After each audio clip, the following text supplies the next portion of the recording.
Suspect Brent Christensen's comments were recorded by the FBI, which began surveillance of Christensen about a week after the June 9 abduction. It wasn't immediately clear how the recording was made. Brian Freyers, an assistant U.S. attorney, told a federal judge in Illinois that Christensen, 28, was also recorded explaining how he kidnapped 26-year-old Ying Zhang. Christensen said in the recording that Zhang fought him, and that he took her back to his apartment and held her there against her will last month, according to Freyers. It was not clear where that recording was made. Freyers said Christensen was also caught on an audio recording threatening someone, who then provided incriminating evidence to authorities. The prosecutor said he didn't see a combination of conditions where Christensen was not a danger to the community. U.S. Magistrate Judge Eric Long agreed and denied bail for Christensen, who was charged on Friday, a day after the June 29 vigil. Long said the fact that Zhang is still missing weighs against you. He pointed out that Christensen was seen on video driving the vehicle that Zhang climbed in. You were the last person to see her, the judge said. Suspect photographed at vigil. A photo taken by CNN's Kaylee Hardung on June 29 showed Christensen was at the vigil that hundreds attended, including Zhang's family. Zhang was last seen getting into Christensen's car at a bus stop on June 9, a complaint said. Zhang, a University of Illinois Urbana-Champaign student who was researching photosynthesis and crop productivity, is presumed dead, officials said last week. Christensen's attorneys argued that he had no criminal history, has ties to the community, and should have a right to take part in his own defense.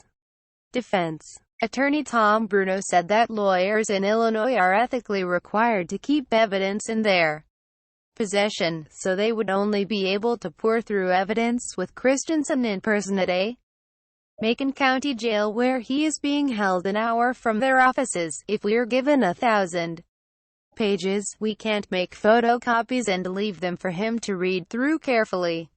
We have to sit there with him while he looks over our shoulder, Bruno said.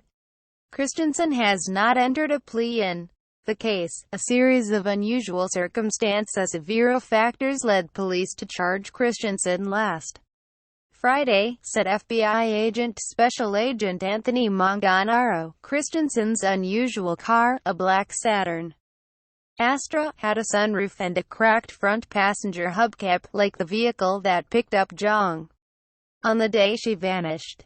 Christensen also changed his story about what he was doing on June 9.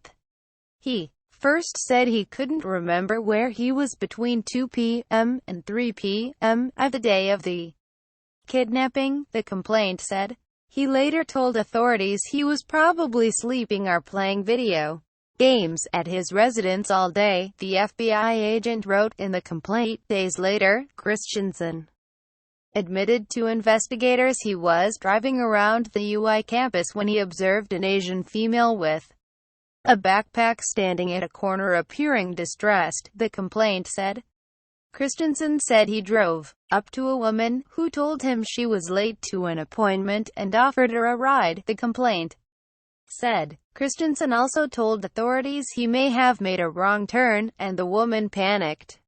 At this moment, he said he let his passenger out of the car a few blocks away, the criminal complaint said. Investigators searched Christensen's phone and discovered an April 19 visit to the website FetLife, where the user visited a forum called Abduction 101, with threads called Perfect Abduction Fantasy and Planning a Kidnapping, according to authorities.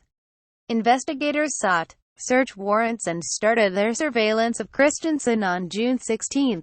The complaint also mentioned the June 29 recording, in which Christensen was heard explaining how he kidnapped YZ, or Ying Zhang. Former professor, shocked at accusation. Christensen was a graduate student at University of Illinois' physics department and a teaching assistant until May. Lance Cooper, an associate head for graduate studies in the department, said. Matt Herndon, a University of Wisconsin physics professor, said he taught Christensen in his undergraduate particle physics class during the 2011-2012 school year.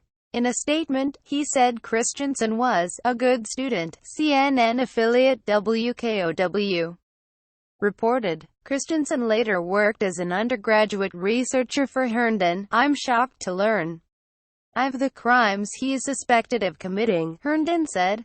He said he hoped there was some possibility that she may still be found unharmed.